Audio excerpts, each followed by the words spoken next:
Boa noite. A gente começa mais um Aula Aberta e como toda quinta-feira a gente tem sempre aqui um aluno convidado apresentando o programa, suando aqui com erros de microfone, erros de câmera, luzes queimadas, acontece, né? Tudo, né? Isso é fatal. Flavinha está em que período? Estou no 7º período. Publicidade e jornalismo? Jornalismo, né? Flávia Eduardo no 7º período de jornalismo e a nossa editora do telejornal, Estácio no ar, no canal 14, 7 da noite, ao vivo, aqui o único telejornal universitário ao vivo do Brasil, cuja editora está aqui na minha frente e agora vem para a frente das câmeras apresentando os convidados. Apresenta. Então, hoje no nosso programa nós vamos estar falando com o roteirista da TV Globo, Fausto Galvão. O ator também, Francisco Milani, o Saraiva de Zorra Total. Também vai estar aqui com a gente o escultor Ulisses, também o juiz da Continua, a gente continua mesmo, vai embora, então, assim mesmo. Posso pegar do juiz? Vai, é. Ah, então tá bom. É o batismo de fogo, vai lá. Também aqui com a gente o juiz da primeira vara. Também aqui com a gente o juiz da primeira vara da infância e da juventude, Dr. Ciro Darlan. E o grupo de pagode Razão Brasileira. Pois é, depois aqui da pulsação chegar a 160 aqui da Flavinha, a gente começa então o Aula Aberta. Fique ligado, fique com a gente.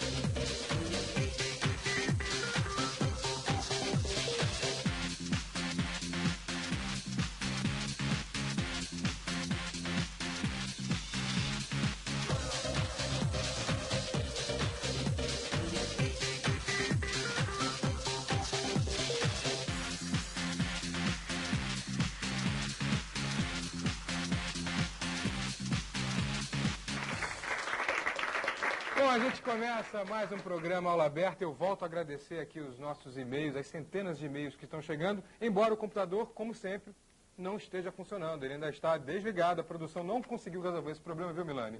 Está aqui, mas funciona. Se você quiser mandar um e-mail, é aulaaberta@estacio.br para um outro computador que não seja esse aqui. Botaram até um fiozinho, né? Mas não adianta, olha aqui.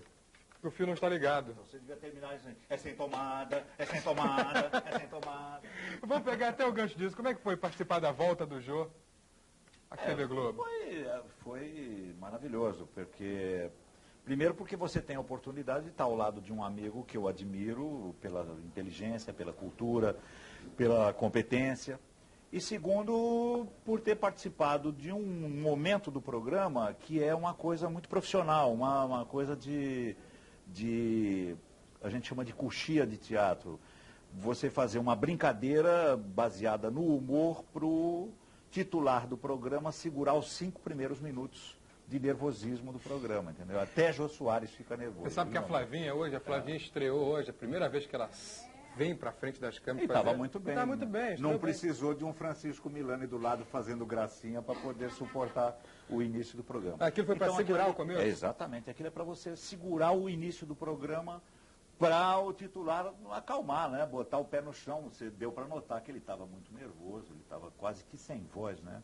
Porque é uma responsabilidade grande você, depois de 12 anos, voltar à emissora que é considerada a 5ª maior emissora de televisão do mundo, a 5ª maior rede de televisão do mundo, com um programa que fez sucesso numa emissora pequena, depois de uma carreira brilhante do Jô na própria TV Globo, né? Uma carreira de mais de 10 anos. Né? E você trabalhou com o Jô muitas vezes, né? Eu trabalhei no programa como ator desde a estreia do Vivo Gordo em 80 e depois dirigi o programa de 84 até a saída dele para o SBT.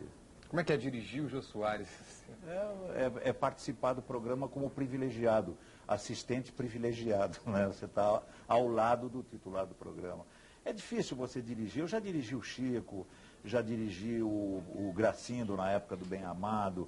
É difícil você dirigir esses grandes atores. Você tem uma concepção do espetáculo, mais ou menos na cabeça, você sabe o que você vai fazer com o espetáculo, mas dirigir esses expoentes da profissão é muito difícil, porque são pessoas que até pela própria expressão acabam sendo, no momento do trabalho, no local do trabalho, eles acabam sendo uma demonstração do que é o sujeito ter talento, do que é ele ser diferente da média das outras pessoas. Muito diferente, muito É o caso acima com o da Chico Anísio, por exemplo. Não é? O Chico, eu considero o Chico um dos maiores atores da história da televisão brasileira.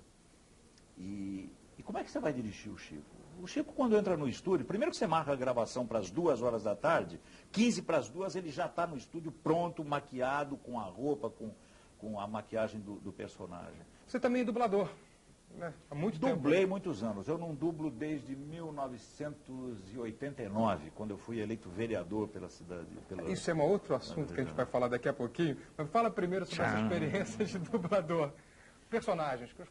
Olha, eu dublei o Magnum, a seriado Magnum, durante 6 anos, que foi um grande sucesso. Eu gostava muito do seriado pela posição da produção do seriado contra a guerra no Vietnã, contra a intervenção americana no Vietnã. Isso era uma coisa que ficava claro em todos os capítulos do seriado. Apesar de ser, quer dizer, a gente diz assim, um seriado americano, etc. Não, a produção independente americana produz coisas muito boas. O seriado Magnum era um deles, por esse aspecto de não concordar com a intervenção americana no Vietnã, naquela época. Desenho E animado, dublei muito desenho animado. Não me lembro os personagens, mas dublei muito.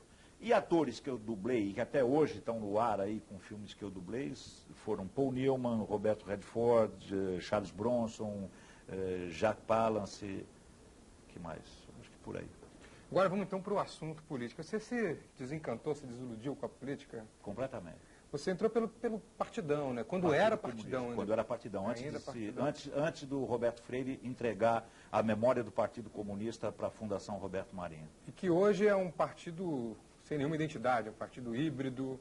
O PPS não é nada. A gente apelida, o apelido do PPS no meio político hoje é paposo. Paposo? É. Que passa pela frente ele papa. Não sei se é isso ou se é por falar demais.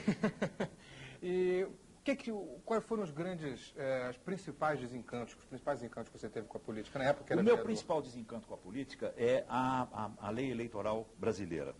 Não há possibilidade de você exercer a democracia nesse país, nem o cidadão exercer o seu direito de voto com a lei eleitoral brasileira que nós temos. Por exemplo, existe um mecanismo chamado proporcionalidade, que nunca ninguém me explicou e nunca ninguém explica para o povo o que quer dizer essa proporcionalidade, mas que acaba ocasionando fenômenos como, por exemplo, o seguinte. Marcelo Cerqueira, na década de 70, numa eleição, teve 150 mil votos e não foi eleito porque o partido não alcançou legenda pela lei da proporcionalidade. E no lugar dele entrou um vereador que teve aproximadamente 2 mil votos. Porque tinha uma legenda que tinha mais votos, enfim. Entendeu? Então, inócua, né? Não há possibilidade de você achar que o Congresso Nacional, as câmaras de vereadores, as assembleias legislativas sejam representativas da vontade popular, porque elas não expressam essa vontade popular.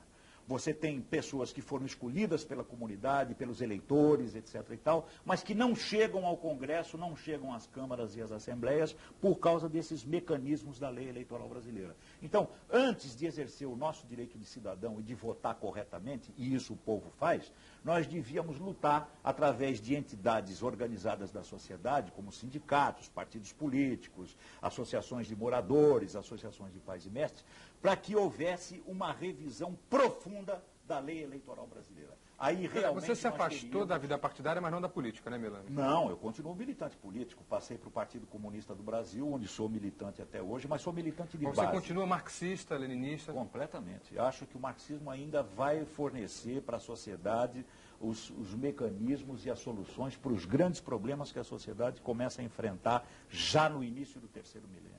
Bom, vamos passar a bola para a nossa estreante lá. Flavinha, você tem perguntas ou vai passar para alguém? Não, eu tenho uma. Que bom. Como é que é fazer comédia? Você acha fácil, difícil? Como é que é? Como é que você descobriu esse teu lado? Olha, eu não sou humorista, eu sou comediante. Há uma diferença entre humorista e comediante, aliás, uma diferença que nem os donos de televisão sabem.